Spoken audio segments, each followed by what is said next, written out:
يا أيها الذين آمنوا اذكروا الله ذكرا كثيرا وسبحوه بكرة وأصيلا هو الذي يصلي عليكم وملائكته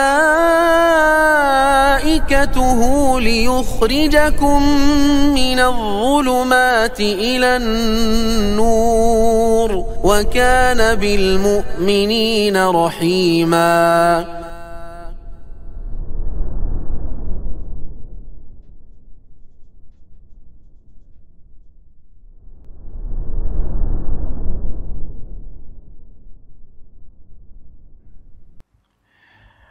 Para ikhwah sekalian rahimani wa rahimakumullah, melanjutkan pembahasan kitab Mukhtasar Minhaj al-Qasidin di 8 masalah dalam ilmu, atau 8 masalah ilmu. Bahkan masalah-masalah ini berkisaran tentang kehidupan kita sebenarnya, yang mana telah kita bahas 5 atau 6 dari masalah tersebut. Nah, semoga dengan pembahasan ini membuat ilmu kita itu semakin bermanfaat, Allah Ta'ala berkahi dan berefek pada amalan saleh, juga menjadi salah satu sebab Allah mudahkan akhirat kita.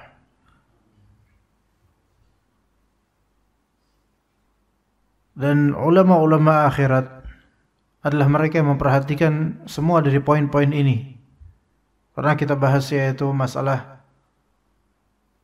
beliau memperhatikan manusia, dan ternyata setiap orang mempunyai mahbub, hal yang dicintai. Namun ternyata segala hal yang dicintai itu akan berhenti di pemakaman, kecuali amal saleh. Maka beliau pun lebih mencintai amal saleh dibandingkan dengan dunia. Dan kita ini sebentar lagi menuju akhirat. Karena semakin detik semakin dekat. Maka harus betul-betul mempersiapkan agar selamat di akhirat. Kemudian masalah melawan hawa nafsu, apa kaitannya dengan ilmu? Jika hawa nafsu dinetralisir dengan baik, maka ilmu akan semakin terjaga. Namun jika hawa nafsu tidak dikendalikan dengan baik, maka ilmu itu terkhianati. Karena apa artinya ilmu jika tidak bisa mengendalikan hawa nafsu? Kemudian yang ketiga, masalah setiap insan memiliki something yang prizeful, sesuatu yang berharga, pasti punya itu. Sehingga manusia itu akan menjaga hal yang berharga bagi dirinya. Namun ternyata segala hal yang berharga secara keduniaan itu akan lenyap. Dijaga sebagaimana apapun dijaga, kita akan kehilangan hal-hal yang selama ini kita jaga di dunia ini. Tetapi apa yang ada di sisi Allah itu yang baka. Yang keempat, manusia umumnya berlomba-lomba dalam urusan dunia, harta, kedudukan, dan popularitas, kemuliaan. Kemuliaan di sini bukan kemuliaan di sisi Allah, tapi kemuliaan di sisi manusia. Mereka berlomba-lomba untuk itu, padahal bukan apa-apa. Maka hendaknya seorang penuntut ilmu berusaha bertakwa agar menjadi apa? Menjadi mulia di sisi Allah. Adapun di sisi manusia, di hadapan manusia, maka dia apa adanya. Apa adanya dalam artian sesuai dengan syariat Allah, yaitu menjaga muruahnya, tidak membongkar aibnya sendiri dan seterusnya. Kemudian yang kelima, manusia itu yatahasadun, mereka saling sikut menyikut, saling dengki satu sama lain, terutama soal rizki dan ma'isyah. Maka kata Allah Azza wa Jalla, nahnu qasamna bainahum ma'isyatahum fil hayatid dunya. Kami telah menentukan, mengqasam, yaitu membagi antar mereka ma'isyah. Ma'isyah itu mencakup rezeki makanan, rezeki materi, rezeki uang, rezeki properti, dan seterusnya dalam kehidupan dunia. Allah bagi dan orang beda-beda. Ya, pembagiannya dari Allah sesuai keadilan Allah. Taib yang keenam, itu yang kita pelajari insyaallah mulai pagi ini biiznillah, ke-7 dan ke-8. Apa kata Ibnu Qudamah rahimahullah taala? Wasadisatu ra'aituhum yata'adun. Aku melihat manusia itu saling bermusuhan satu sama lain.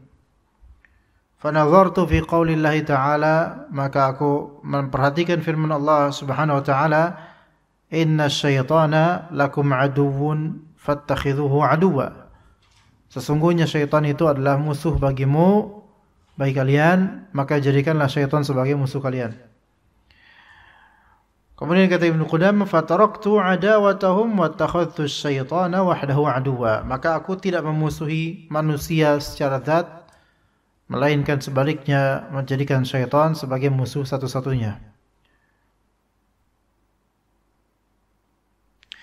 Baik, mari kita pelajari tentang asal usul lafal dari syaitan. Lafal syaitan ada dua posibilitas sebagaimana disebutkan oleh Ibnu Katsir dalam tafsirnya di awal-awal tafsir tentang ta'awudz, a'udzubillahi minasyaitonir rajim. Beliau menyebutkan rincian dari pemaknaan ahli bahasa mengenai asal usul atau derivasi kata syaitan. Ada yang mengatakan kata syaitan dari lafal syatuna yashtunu, ada yang mengatakan lafal syaitan dari kata syata. Saya lupa fi'il mudhari'nya yashitu atau yashatu atau yashutu, lupa. Tapi ala kulli hal, ada dua makna, ada dua kemungkinan derivasi origin word atau kata syaitan. Makna pertama yaitu maknanya ba'uda 'anit ta'ah, yaitu jauh dari ketaatan. Ya, jauh dari ketaatan. Ini makna pertama dari lafal syaitan. Makna kedua dari lafal syaitan yaitu hal yang keji, buruk. Hal yang keji atau buruk. Jadi dua makna. Imam maknanya jauh dari hal yang baik, yaitu dari ketaatan, al-bu'd 'anit ta'ah, atau yang kedua yaitu ma yatafahash, atau sesuatu yang keji atau buruk. Dan memang syaitan yaitu jauh dari ketaatan, lebih dekat kepada keingkaran atau pembangkangan. Dan yang kedua keji, buruk. Dan dalam keaslian lafal Arab, penggunaan atau usage lafal syaitan itu bisa untuk tiga makhluk. Yang pertama bisa untuk jin, pensifat. Jadi syaitan di sini dalam origin Arabik pada asalnya itu adalah sifat. Pada asalnya itu adalah sifat, yaitu sifat yang buruk, keji, kelam. Ya, di dalamnya ada darkness gitu, ada keburukan, ada kehitaman, kegelapan. Ya, jauh dari ketaatan, dekat kepada pengingkaran dan pembangkangan. Itu bisa untuk jin, manusia, bahkan hewan. Kalau untuk jin dalam bahasa Arab jelas syaitan, masyhur ma'lum. Segala yang membangkang dari kalangan jin maka itu syaitan. Baik jin ini memang murni kafir atau jin ini mengaku muslim. Maka jin yang mengaku muslim, kalau misalnya dia mengganggu manusia, maka tetap dia disifati dan dinamai dengan syaitan. Ini kalau dikembalikan kepada bahasa itu sifat. Syaitan itu sifat. Sifat yang keji, buruk, gelap, jauh dari ketaatan. Kemudian yang kedua untuk manusia, syaitan menjadi sifat untuk sebagian manusia yang memiliki sifat kesetanan. Ya, maka manusia ketika membangkang maka sifat setannya keluar gitu loh. Karakter sataniknya keluar. Kalau satanik mungkin lafal satanik ini lebih ke pensifatan penyembahan syaitan seperti di Amerika ya, tapi seperti bukan satanic worshipper, bukan itu, bukan. Tetapi satanik di sini adalah ada bersifat membangkang gitu, gelap pada manusia. Tapi kemudian yang ketiga untuk hayawan, untuk binatang. Untuk binatang juga ada yang disifati dengan syaitan. Di kalangan Arab dahulu anjing hitam itu disebut syaitan. Dan juga binatang-binatang yang gelap, kelam, ya maka disebut juga dengan syaitan. Makanya binatang-binatang yang fasik, yang disebut dalam Islam ini fawasik, jama' dari fasiqah, itu rata-rata berwarna kelam, gelap. Kalau jengking umumnya hitam, tikus umumnya hitam. Dan kemudian sebagian dari burung yang diharamkan juga memiliki warna yang kelam, gelap. Dan itu bisa disifati dengan syaitan karena apa? Karena merusaknya dia, kejinya dia, buruknya dia. Anjing yang berwarna hitam di kalangan Arab dahulu disebut syaitan juga. Lebih-lebih kalau anjing tersebut akur, yaitu anjing yang gila, ya. Maka lebih syaitani lagi. Nah, Ibnu Taimiyah rahimahullah juga mengatakan bahwasanya ada perbedaan biasanya antara satu macam binatang dengan varian warna berbeda. Itu juga membentuk karakter binatang tersebut dan membentuk opini atau asumsi pelihatnya, yang melihatnya itu juga bisa berpengaruh. Begini, kalau antum melihat kucing berwarna hitam kelam, pasti nuansanya berbeda dengan antum melihat kucing selain warna itu atau belang-belang dan semisalnya. Hitam kelam, plek hitam persis 100%. Ya, kata mereka imut, hitam mutlak. Hitam mutlak berarti mutlak hitam semuanya. Anjing hitam itu juga serupa. Kata Ibnu Taimiyah bahkan Anda akan melihat kefahishan dan kekejian anjing hitam murni dengan anjing yang berbeda warnanya akan terlihat beda, kelakuannya, tingkahnya berbeda. Ya, berbeda dengan anjing yang mungkin warnanya belang-belang atau semisalnya dengan yang hitam pekat pasti berbeda. Ya. Begitu. Dan kalau misalnya seseorang diteror dalam mimpinya oleh syaitan, rata-rata binatang yang meneror di mimpi itu rata-rata warna hitam. Karena ada sifat syaitani, kekelaman, kegelapan itu. Namun ini bukan berarti ketika manusia menyukai warna hitam berarti dia syaitanI. Enggak. Itu mungkin hanya selera, ya, dan itu natural, tidak serta-merta dijelekkan orang yang menyukai warna hitam. Ya, atau memakai baju warna hitam. Ya, itu bukan sesuatu yang menjadi aib, ya. Taib. Jadi itu syaitan. Nah, di ayat ini inna syaitana lakum adu. Sesungguhnya syaitan itu musuh bagimu. Adu itu musuh. Nah, sekarang syaitan yang dimaksud di sini syaitan dari kalangan apa? Apakah syaitan dari kalangan jin saja atau syaitan dari kalangan manusia juga? Maka pada asalnya ketika dimutlakkan lafal syaitan, maka itu merujuk pada jin. Merujuk pada jin. Ya, dan itu semua musuh. Walaupun jin itu mengklaim dirinya muslim, namun dia mengganggu, maka ini syaitan. Apakah berefek jika dibacakan ayat Al-Quran? Berefek. Walaupun jin ini membangkang dan malah justru mengikuti Al-Quran, justru disitulah terlihat pembangkangan dia lebih-lebih dibandingkan dengan syaitan yang originnya memang udah setan dari zatnya, itu setan banget gitu loh.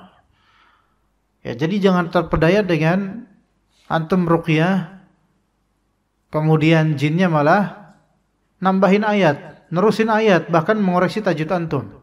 Maka di sini perlu apa? Tazkiyatun nufus, dan juga antum perlu belajar tahsin lebih sepertinya. Nah, ini mungkin syaitan menasehati antum, gitu. Tapi tetap di sini syaitan meskipun dia secara private menasehati antum, tapi dia tetap syaitan. Walaupun dia ngaku saya adalah kiai dari kalangan jin, enggak, kiai dari ulama dari kalangan jin tidak akan menyerupi manusia. Tidak akan ulama dari kalangan jin menampakkan diri kemudian menggoda manusia di bawah pohon beringin. Ini semua talbis iblis, bohong. Pun kalau memang benar itu jin muslim, maka dia fasik dan ada sisi syaitannya dia. Dan tetap kita disyaratkan untuk membaca wiritan atau Al-Quran untuk melindungi diri dari godaan syaitan. Sebagaimana manusia juga muslim juga ada yang bersifat syaitani, bahkan banyak. Bukan karena keislamannya, karena pembangkangan dia. Begitu. Ya. Taib, dan ini syaitan adu, musuh. Dalam ayat lain, adu mubin, musuh yang nyata. Bagaimana kita bisa bagaimana kita mengamini perkataan Allah bahwasanya syaitan itu adalah musuh yang nyata, sementara kenyataannya kita tidak bisa melihatnya dengan nyata mata kepala. Maka jawabannya syaitan adu mubin, syaitan dan jin adalah musuh yang nyata. Mubin di sini yaitu jelas. Nah, kejelasan ini hanya bagi orang yang berilmu dan beriman dan berilmu. Adapun bagi orang jahil, maka mereka itu tidak ngerti bahwa syaitan itu musuh yang sangat jelas. Orang semakin berilmu, dia tahu celah-celah syaitan di mana, dia tahu, semakin tahu. Adapun orang jahil, maka dia hanya tahu celah-celah dunia untuk direnggut, tetapi tidak tahu celah-celah syaitan yang begitu banyak. Makanya bagi orang jahil, syaitan itu bukan musuh utama, tetapi pesaing, ya, rival duniawi, itu musuh utama. Ya. Taib. Fattakhiduhu aduwa, maka jadikanlah syaitan itu musuhmu. Maka bukan manusia pada asalnya kita musuhi, tetapi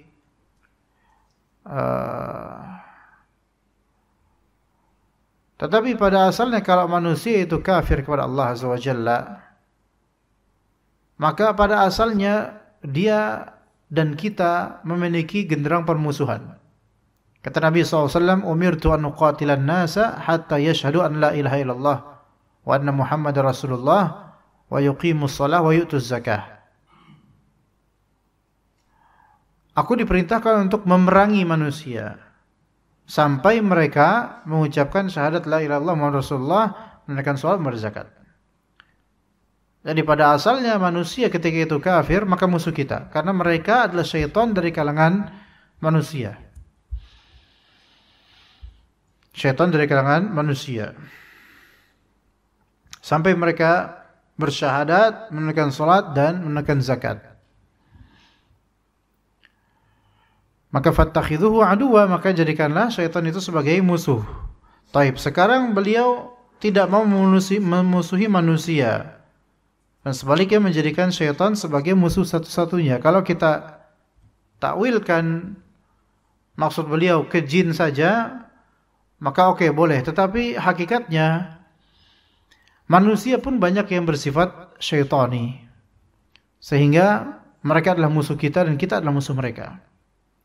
Tapi musuh di sini, permusuhan di sini tentu treatmentnya dengan koridor dan kaedah-kaedah atau hukum-hukum syariat. Hukum-hukum syariat. Ya. Dan memusuhi semua jenis syaitan dengan jin dan manusia dengan ilmu syar'i, itu yang paling pertama. Dan yang kedua, memusuhi mereka dengan amalan saleh yang sesuai dengan sunnah Nabi SAW. Maka tidak ada jihad tanpa komando dari ulil amri. Dan permusuhan kita kepada orang-orang yang kufur kepada Allah Azza wa Jalla pada saat ini, permusuhan dari segi yaitu ilmu dan amal, yaitu bayan, penjelasan dan juga percontohan amal. Itu cara kita. Tentu tidak dengan di luar koridor syar'i, sehingga misalnya ketemu orang non muslim kemudian kita ganggu mereka, kita ancam mereka dan seterusnya. Maka ini tentu permusuhan yang tidak sesuai dengan koridor syar'i, apalagi di negara yang memiliki dasar hukum, yang memiliki penerapan hukum dan juga undang-undang. Maka itu semua diatur. Ketika seseorang dengan gegabahnya atau dengan term memusuhi syaitan dari kalangan manusia, kemudian melakukan apapun yang dia inginkan dari permusuhan, mengganggu, mencemarkan nama baik atau membunuh bahkan yang tidak berhak dibunuh, maka ini justru menimbulkan madarat untuk Islam dan kaum muslimin. Ya, menurunkan citra Islam. Maka ittikhadz asy-syaitan aduwa, menjadikan syaitan sebagai musuh, itu ada peraturannya dalam Islam. Dan juga mempertimbangkan maslahat dan madarat dalam beberapa perilaku dan perbuatan. Taib, kemudian syaitan sebagai musuh satu-satunya. Baik, yang ketujuh. Kata Ibnu Qudamah rahimahullah, ra'aituhum yudhilluna anfusahum. Aku melihat manusia yudhilluna anfusahum, merendahkan diri mereka sendiri. Dalam apa? Dalam mencari rezeki. Fanadhartu fi qawli ta'ala. Saya melihat firman Allah Ta'ala, wa ma min dabbatin fil ardi illa 'ala Allahi rizquha. Dan tidak ada satu binatang melata pun di bumi melainkan Allah lah yang memberi rizkinya. Illa 'ala Allahi rizquha. Kalimat illa 'ala Allahi rizquha, masyaallah. Ini kalimat nanti akan Anda bahas insyaallah. Fashtaghaltu bima lahu 'alayya wa taraktu ma li 'indahu. Maka aku pun istighal, menyibukkan ma lahu 'alayya, yaitu apa yang menjadi hak Allah Ta'ala dibebankan atasku. Itu yang aku fokus di situ. Fokus di menunaikan hak Allah yang wajib aku lakukan. Wa taraktu ma li 'indahu, dan meninggalkan hakku di sisinya. Ini kalimat yang Masya Allah, kalau faham Masya Allah. Jadi Ibnu Qudamah melihat orang-orang itu mereka yudhilluna anfusahum fi rizq. Mereka menghinakan diri mereka sendiri dalam urusan mengais rizki. Dan kita akan melihat syawahidnya. Syawahid itu yaitu apa? Bukti-buktinya, proof yang bisa terlihat di muka bumi ini selama ini. Maka ketika Ibnu Qudamah melihat ayat bahwasanya rizki itu dijamin oleh Allah, maka kesibukan Ibnu Qudamah, kesibukan kita semua adalah apa? Seterusnya apa? Yaitu menyibukkan diri untuk menunaikan hak Allah yang diwajibkan atas saya, dan tidak meninggalkan hak saya berupa rizki dijamin oleh Allah Azza wa Jalla. Saya akan kita sebut surat Hud di sini. Wa ma min dabbatin fil ardi illa 'ala Allahi rizquha. Dan tidaklah ada dabbah, binatang melata apapun itu. Dabbah ini para ulama beragam pandangan mengenai maknanya. Makna pertama dari dabbah adalah bahimah, bahimatul an'am, yaitu binatang-binatang ternak yang memiliki 4 kaki. Ya. Jadi bahimatul an'am, binatang ternak yang memiliki 4 kaki. Jadi bahimah itu biasanya 4 kaki, ya, itu bahimah. Di Injil pun ada juga di antara tanda kiamat bagi mereka nanti akan muncul sebagaimana di hadis bahimah, nanti akan ada bahimah. Ya. Kalau di versi Injil atau buku-buku lama namanya behemoth. Dan behemoth itu bahimah. Ya, yaitu binatang yang memiliki 4 kaki. Nanti di hari kiamat nanti akan keluar. Pokoknya di menjelang hari kiamat akan keluar. Nah, wa ma min dabbah makna kedua yaitu segala ma yadubbu 'alal ard. Segala yang tinggal di atas muka bumi ini dari jiwa atau binatang dan manusia. Jadi ada beberapa makna dabbah itu. Dan boleh dikatakan dabbah di sini lebih ke makna umum, karena Ibnu Qudamah memaknainya sebagai umum termasuk dirinya manusia, padahal dabbah pada asalnya adalah binatang berkaki 4, terutama binatang ternak, ya. Tapi kita berkaki 2, maka di sini kembali ke asal makna umumnya, ma yadubbu 'alal ard, yaitu apapun yang merangkak atau berjalan di atas muka bumi dari manusia, jin, terutama binatang. Semua yang fil ardi, fi di sini bermakna ala. Fi di sini bermakna ala. Fi itu bisa bermakna inside, di dalam bisa. Fi itu bisa bermakna tentang, berkaitan dengan apa. Misalnya takallamtu fi al-qiyamah, yaitu saya berbicara tentang hari kiamat misalnya. Fi juga bisa bermakna ala, yaitu di atas. Seperti dikatakan di manakah Allah, maka jawabannya fis sama. Fi di sini bukan inside, bukan di dalam, tetapi above, yaitu di atas langit. Allah Ta'ala di atas langit, bukan di dalam langit. Ya, karena langit itu makhluk, dan makhluk tidak mungkin untuk merangkap atau beradab dan di dalamnya khalik, tidak. Melainkan Allah di atas. Begitu juga dengan ala, fi maruna ala, famshu fi manakibiha.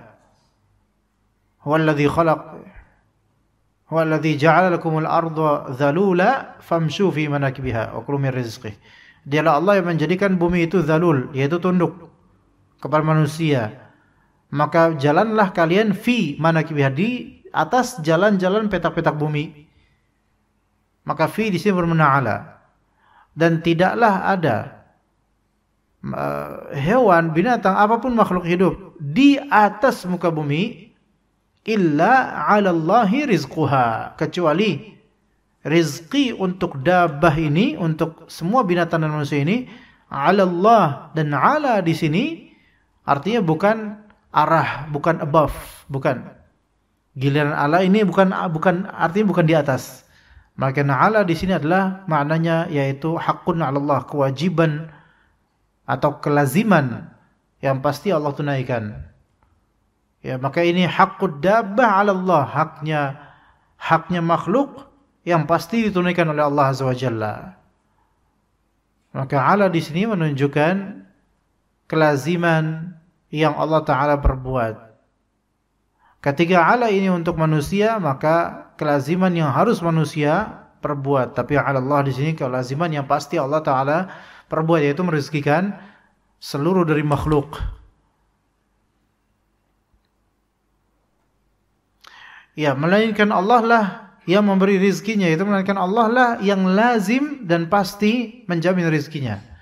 Itu jaminan dari Allah Azza wa Jalla. Maka akhirnya kata Ibnu Qudamah, aku pun insyighal atau istighal, menyibukkan diri dengan apa yang menjadi hak Allah atasku, wajib atasku, untuk lazim atasku untuk melakukannya, dan aku tinggalkan hakku di sisi Allah Azza wa Jalla. Apa maksudnya? Fokuslah beramal karena Allah Azza wa Jalla, maka Allah jamin rezeki antum. Meninggalkan di sini bukan berarti tanpa ikhtiar. Ikhtiar tetap, tapi serahkan urusan rezeki finalnya pada Allah Azza wa Jalla. Ikhtiar itu amal ibadah, dan ikhtiar itu termasuk hak Allah yang wajib kita tunaikan. Ya, karena kita berikhtiar itu adalah bagian dari tawakal. Sementara tawakal itu adalah tawakal pada Allah adalah hak Allah yang wajib kita tunaikan padanya. Berserah diri pada Allah, menyerahkan urusan kepada Allah sambil ikhtiar. Maka seseorang ketika dia kebalik, justru hak dirinya lah yang lebih dia fokuskan, yang pasti Allah rizkikan, hak dirinya lebih dia fokuskan, sementara hak Allah yang justru dia lalaikan, maka yang terjadi sebaliknya. Dunia yang dia dapatkan meskipun banyak, itu akan membuatnya tersiksa, menderita, terlena, terpedaya, terlantar. Ya, gitu kalau apa? Kalau dia lebih fokus untuk menuntut haknya berupa rezeki, dan dia tidak fokus untuk menyibukkan diri menunaikan hak Allah Azza wa Jalla. Maka kita sebagai muslim, apalagi penuntut ilmu, maka hak Allah itu betul-betul harus lebih kita fokuskan. Sementara hak kita itu rezeki yang sudah Allah jamin pasti, itu ya kita fokuskan dalam artian ini sebagai amanah kehidupan dan pertanggungjawaban hidup. Maka lakukan ikhtiar-ikhtiar yang sesuai syariat dan secukup yang kita mampu. Tidak berlebihan, atau bahasa Jawa aja ojo ngoyo. Jangan mesake gitu loh. Apa ya? Apa bahasanya itu? Bahasa Indonesia apa? Jangan memaksakan diri untuk hak-hak duniawi. Karena Allah akan menjamin kok gitu loh. Lihat di sini, illa 'ala Allahi rizquha. Ala di sini, kalau ala untuk manusia pasti menjadi beban, tapi ala untuk Allah maka itu Allah jamin, khalas, gampang bagi Allah. Ya, maka fokuslah di ibadah dan menunaikan hak Allah Azza wa Jalla. Terlebih jemaah sekalian, di surat Al-Ankabut ayat kesekian, ayat keberapa ya? Ada di surat Al-Ankabut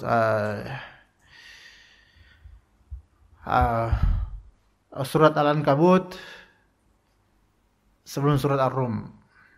Ya, itu di 2 halaman terakhir surat Al-Ankabut. Di tengah agak ke bawah dikit. Ya. Ayat berapa saya lupa ayat berapanya. Di surat Al-Ankabut disebutkan wa ka'ayyim min dabbatin la tahmilu rizqaha Allahu yarzuquha wa iyyakum wa huwas samiul alim.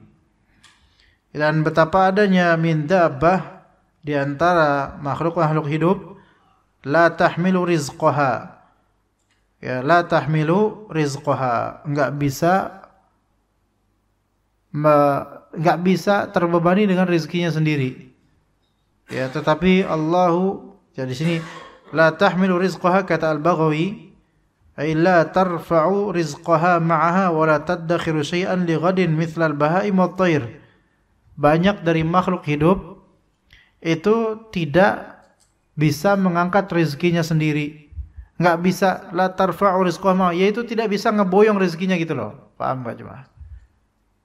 Dan tidak bisa menyimpan rezekinya sendiri untuk besok hari, enggak bisa. Seperti bahaim, binatang-binatang berkaki 4, binatang ternak, tayr, burung-burung, mereka itu enggak nyimpan rezekinya. Makan enggak nyimpan, setiap pagi mereka keluyuran baru. Mereka tawakal untuk esok harinya. Esok harinya itu urusan Allah. Begitu juga dengan binatang-binatang. Enggak ada mereka menyimpan di refrigerator atau di freezer gitu. Sosis disimpan sama burung, enggak ada. Mereka enggak punya peralatan-peralatan untuk menyimpan, bahkan enggak kepikiran. Yang mereka pikiran udah hidup-hidup aja lah gitu. Tawakal ala burung gitu. Nah, tawakal versi burung atau versi binatang-binatang. Dan kalau antum lihat misalnya juga ular-ular pun, kalau antum lihat ular punya kaki enggak? Enggak punya. Dan binatang-binatang yang dicari, yang diincar oleh dia adalah binatang-binatang yang punya kaki rata-rata. Tapi ternyata ya rezekinya ada. Enggak pernah tuh ular ngeluh ke Allah, ya Allah kenapa saya enggak punya kaki, malah mangsa saya yang punya kaki. Enggak pernah ngomong kayak gitu. Ya enggak bisa ngomong juga. Saya juga enggak tahu sih ngomong gitu apa enggak. Tapi saya enggak pernah dengar mereka seperti itu. Sekarang ular itu kadal yang diincar. Ya kadal punya kaki, cepat lagi. Tapi ya tikus, curut. Tapi tetap aja kena gitu loh, Masya Allah. Sebagian ular, terutama ular pohon, ular pohon, Masya Allah, nggak punya kaki. Apa mangsanya? Cicak punya kaki, tokek punya kaki, burung bukan punya kaki aja, punya sayap. Lah ini dia cuma nggak punya kaki, nggak punya sayap. Tapi Allah kasih. Cicak pun begitu. Nah, cicak nggak mau kalah nih. Saya dong disebut nih, saya sebut. Ya. Cicak nemplok di tembok, di atas atap, di kebalik di kita gitu loh, palanya tuh kebalik kita. Mangsanya siapa? Laron. Laron bisa terbang. Lah dia jangan terbang. Mau tepuk tangan sekali jatuh itu cicak itu. Tapi lihat bagaimana kontradiksi antara pemangsa dengan yang dimangsa. Pemangsa zahirnya itu memiliki kekurangan. Yang dimangsa rizkinya, calon rizkinya memiliki kelebihan. Tetapi Allah jadikan itu sebagai sunnah kauniyah dan rantai makanan dan ekosistem yang kalau kita pikirkan, loh manusia ini punya kelengkapan akal, naluri, insting kemanusiaan dan juga equipment atau device, bukan device, peralatan anggota tubuh yang mana itu sempurna gitu loh. Maka ketika seseorang malah fokus pada hal yang sudah Allah pas janjikan dan sempurnakan, maka kenapa begitu gitu loh. Sementara binatang-binatang aja mereka itu ya udah fokus di kehidupan mereka dan tidak galau dengan rezeki-rezeki mereka. Antum tidak akan pernah melihat air mata ular. Air mata buaya ada mungkin karena tinggal di perairan. Air mata cicak nggak pernah ada karena rezeki mereka kok saya dikasih kayak gini sementara laron itu nggak ada seperti itu. Wa ka'ayyin min dabbatin la tahmilu rizqaha. Ya, betapa banyaknya dabah, binatang, manusia atau binatang itu tidak mampu untuk mengangkat rezekinya sendiri. Nggak mampu. Enggak, ya, sebagian binatang ada yang mampu, seperti semut bisa mengangkat rezekinya sendiri. Oh, Masya Allah. Tapi itu pun kadang dengan susah payah. Nah, manusia kadang-kadang juga begitu, nggak bisa mengangkat rezekinya sendiri. Ada juga seorang alim suatu ketika dia sedang makan. Dan di antara makanan yang dia makan itu ada daging atau semisal itu. Kemudian ada seekor kucing mengeong minta makan sama dia. Maka dikasihlah serpihan daging. Nah, kucing itu kan kalau dapat serpihan daging itu, dia langsung mengendus, gigit, terus dia gerakan kepalanya ya, gitu kan. Tapi ini kucing itu malah justru keluar, oke, mungkin biasa lah. Kemudian nggak lama datang lagi itu kucing dan melihat masih makan orang ini, sang alim ini, maka kucing ini minta lagi, dikasih lagi. Dilakukan hal yang serupa dengan tadi, diboyong keluar. Ketiga kalinya datang lagi kucing itu, kucing yang sama melakukan hal yang sama. Kemudian sang alim ini melakukan hal yang sama, ngasih, tapi yang ketiga kali ini saya mau lihat ada apa dengan kucing ini, kok langsung dibawa keluar. Biasanya kan nggak kayak gini. Maka dibawa keluar oleh kucing itu setelah dikasih makan, dibawa dagingnya oleh kucing itu keluar, kemudian dikuntit oleh sang alim ini, diperhatikan dari belakang. Kucing itu kemudian pergi ke sebuah rumah kosong. Kemudian dia lihat ternyata kucing ini memberi makan pada kucing lain, seekor kucing lain yang sudah tergeletak hampir sekarat untuk bisa makan. Lihat, kucing yang sedang sekarat atau mungkin sedang sakit ini nggak bisa mengangkat rezekinya sendiri, nggak bisa mengais rezekinya sendiri. Tapi ketika Allah sudah jamin, maka tidak ada yang bisa mencegah. Wa ka'ayyin min dabbatin la tahmilu rizqaha Allahu yarzuquha wa iyyakum. Allah Ta'ala memberi rezeki pada makhluk-makhluk ini dan juga kalian. Wa huwas sami'ul alim, dan dia yaitu Allah Maha mendengar lagi Maha mengetahui.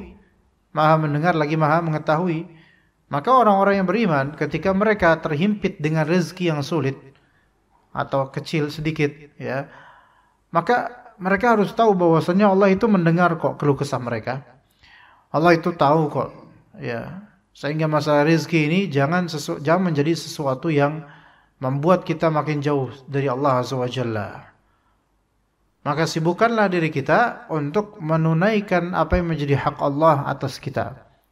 Niscaya Allah Ta'ala lah yang akan memberikan hak kita. Dan Allah tidak mungkin mengkhianati hak manusia manapun. Binatang saja Allah tidak khianati hak mereka dari rezeki, apalagi hamba Allah yang beriman. Taib yang ke-8 kata Ibnu Qudamah rahimahullah taala, ke-8 ya. Ra'aituhum mutawakkilina ala tijaratihim wa sana'i'ihim wa sihhati abnadihim fatawakkaltu ala Allah. Ya. Kata Ibnu Qudamah, yang maknanya aku melihat manusia itu mereka bertawakal, yaitu bertawakal di sini mengandalkan, berserah diri, mengandalkan pada perdagangan tijarah dan juga pada sona'i itu intaj, yaitu pekerjaan yang sifatnya produktif. Ya, perdagangan diandalkan oleh mereka. Produktivitas diandalkan oleh mereka dan juga sihatul abdan. Kesehatan tubuh diandalkan oleh mereka, mumpung masih muda, ya gitu kan. Setelah gitu, mumpung masih muda, maka mengandalkan masa muda. Maka aku bertawakal pada Allah Subhanahu wa taala. Di sini ada sebutan bertawakal kepada selain Allah dan bertawakal kepada Allah. Bukankah kita juga selama ini ikhtiar, ya, Ya, bukankah kita selama ini melakukan hal-hal dengan modal kesehatan tubuh? Iya. Tapi bedakan antara orang yang memanfaatkan fasilitas yang Allah berikan di dunia, hanya memanfaatkan untuk kebaikan, dengan orang yang menjadikan atau mengandalkan fasilitas-fasilitas ini secara total. Ya, beda. Sehingga bedanya di mana? Begini, ketika seseorang bertawakal pada perdagangannya yang sukses, bertawakal pada perdagangan yang sukses, maka ketika terjadi kerugian, dia akan kecewa sekecewa-cewanya, seolah-olah dia akan masuk neraka. Tapi ketika dia memiliki perdagangan yang sukses, namun tawakalnya pada Allah, maka ketika Allah uji, maka dia akan tetap bersikap bersikap dengan naungan koridor syariat. Kecewanya itu tidak seberapa, karena yang kehilangan darinya itu hanyalah bagian dari dunia yang memang sudah menjadi fitrahnya dunia itu kehilangan. Dan yang ada pada dirinya tetap iman. Maka ini adalah orang yang bertawakal kepada Allah dalam perdagangan. Itu bedanya. Begitu juga dengan pekerjaan. Sebagian dari pekerjaan itu memang menghasilkan pundi-pundi uang yang begitu besar. Seseorang ketika dia bertawakal pada pekerjaannya yang menghasilkan uang yang banyak, maka bisa dilihat ketika dia diuji. Kalau mengandalkan pekerjaannya dan uangnya, maka ketika diuji PHK misalnya, maka dia akan sangat-sangat murka. Seperti seolah-olah kehilangan segalanya. Adapun kalau dia tawakal pada Allah Azza wa Jalla dalam bekerja, walaupun alhamdulillah pekerjaannya menghasilkan uang yang banyak, maka ketika diuji dengan PHK atau diuji, ya ada ujian di kantor dan semisalnya, maka kehilangan apa yang biasanya dia dapatkan, kehilangan akannya, itu not a big deal buat dia. Bukan suatu problem besar. Melainkan dia tetap mempertahankan tawakalnya pada Allah Azza wa Jalla. Itu nikmat. Karena dia yakin, kalau ini Allah hilangkan, Allah cabut, dan ini musibah, maka pasti Allah Subhanahu wa Ta'ala akan berikan yang lebih baik. Ya.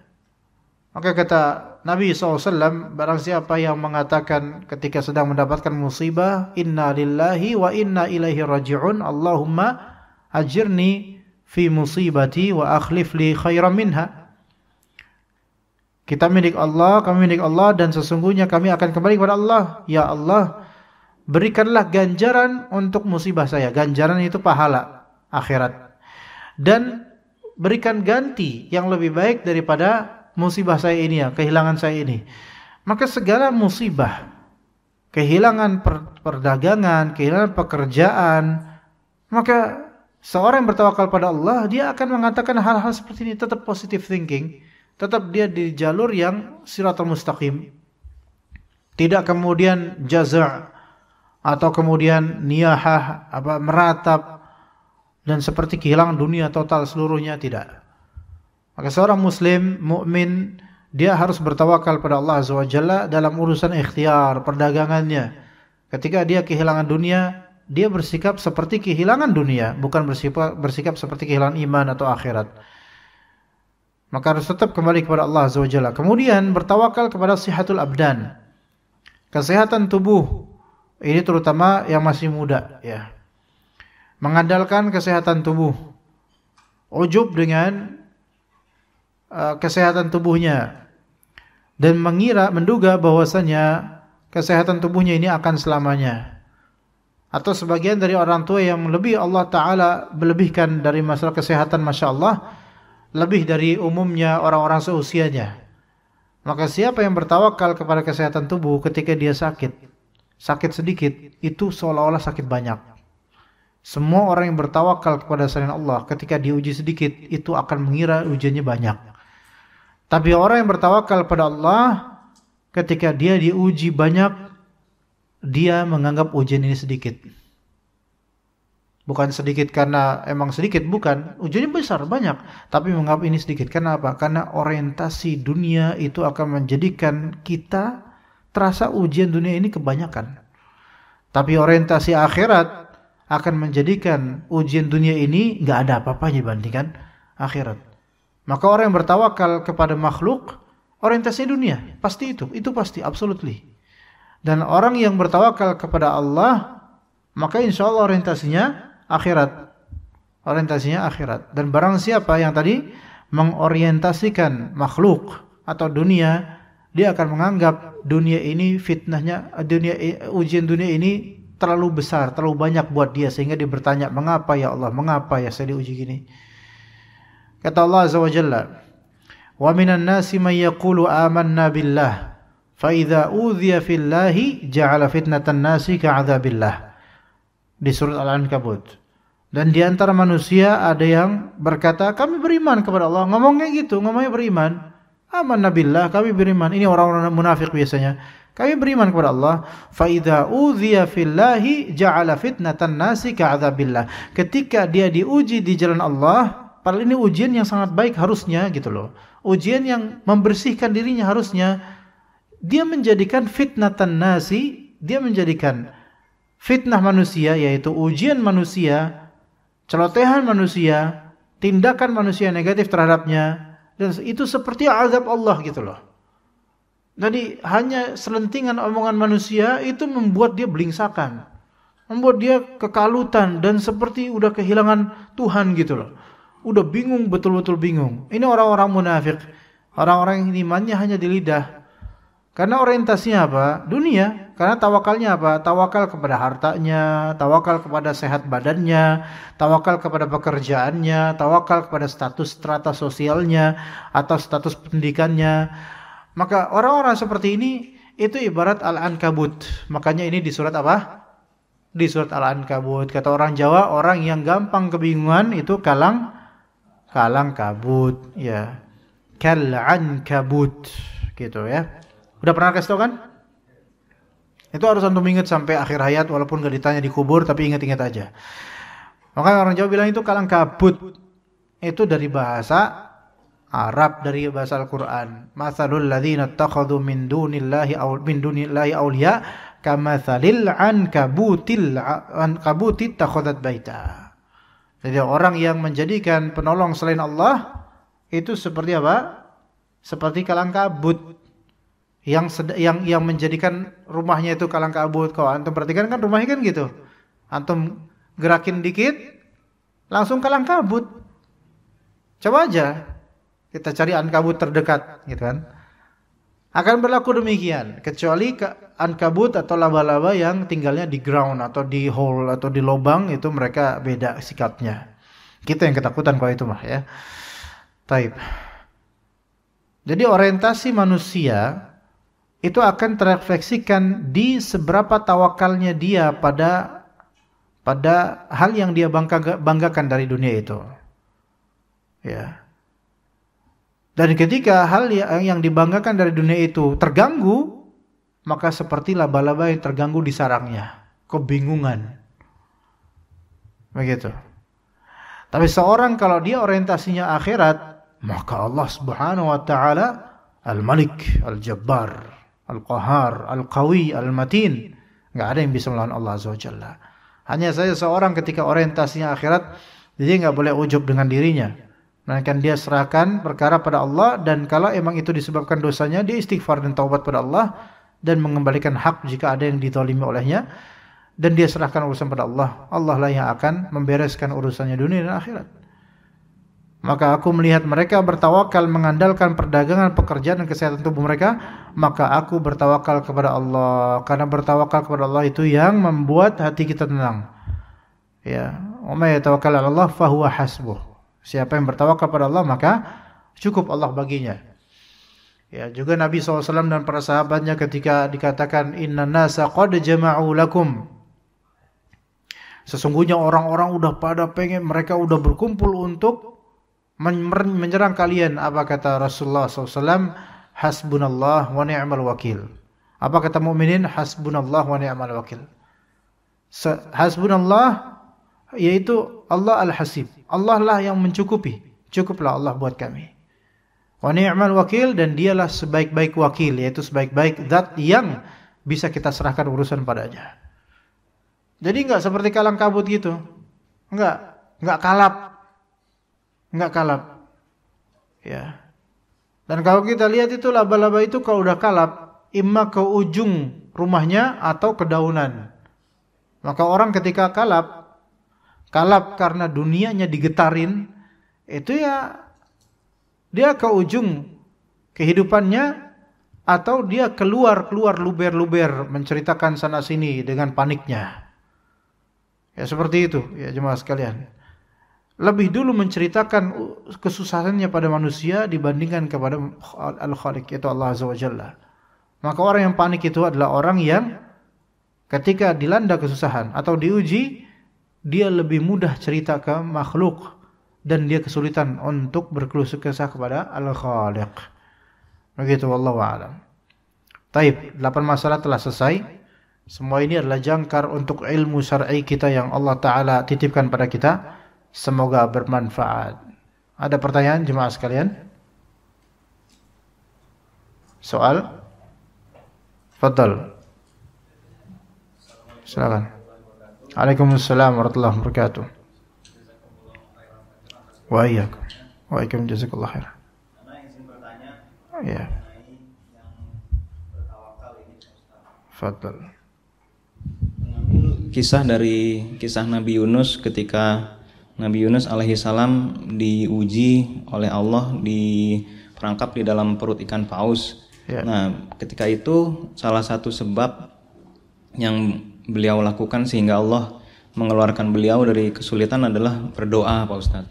Nah, pertanyaan ana adalah, apakah kita bisa menjadikan doa sebagai sebab, Pak Ustadz? Maksud ana, apakah pada kondisi-kondisi tertentu kita cukup hanya berdoa saja itu, Pak Ustadz? Jazakumullah khairan, Pak Ustadz.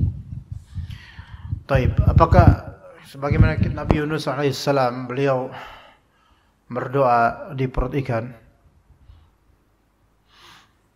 itu bisa kita pelajari darinya? Apakah mungkin kita hanya berdoa saja tanpa ikhtiar? Maka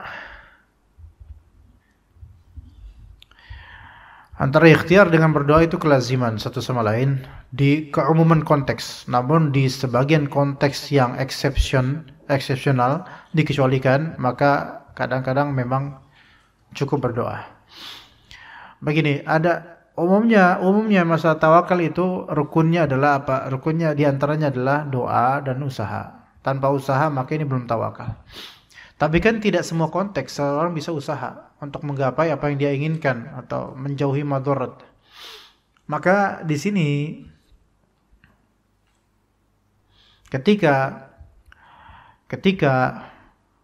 ikhtiar sudah terhijab bukan teristijabah, bukan terjawab, terhijab, yaitu diblokir ikhtiar tersebut, maka yang tersisa hanya doa.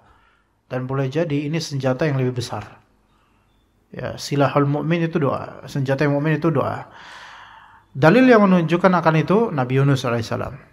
Kemudian kisah ashabil ghar, yaitu kisah 3 orang yang terperangkap di gua. Mereka tidak mampu untuk ikhtiar karena ya secara fisik tidak mampu untuk menggeser batu yang menutupi pintu gua. Maka yang mereka lakukan adalah berdoa dan tawasul dengan amalan saleh di masa lampau. Maka ketika ikhtiar secara materi sudah tertutup, maka tinggal ikhtiar secara maknawi, yaitu doa. Begitu. Maka itu masyru' disyariatkan dan dia akan Allah jawab. Maka dia terbaik karena memang cukup, bukan mencukupkan dirinya itu, tapi tidak ada jalan lain selain hanya berdoa. Baik, begitu. Wallahu a'lam. Wa iyyakum. Jazakumullah. Allahumma amin. Wa iyyakum, dan juga antum. Ada lagi jemaah yang lainnya mungkin? Fadhal. Ada yang bertanya, Pak? Cukup? Udah kesiangan atau gimana? Udah syuruk ya? Ya. Kok pada antum baik, pada diam aja? Antum pada melek tapi kayaknya hatinya tidur atau gimana nih? Oke, ya udah kita cukup sampai sini insyaallah, mudah-mudahan bermanfaat. Barakallahu fikum jami'an wa sallallahu ala nabiyyina Muhammad wa ala alihi wa sahbihi ajma'in. Subhanakallahumma rabbana wa bihamdika asyhadu an la ilaha illa anta astaghfiruka wa atubu ilaik. Wassalamu alaikum warahmatullahi wabarakatuh.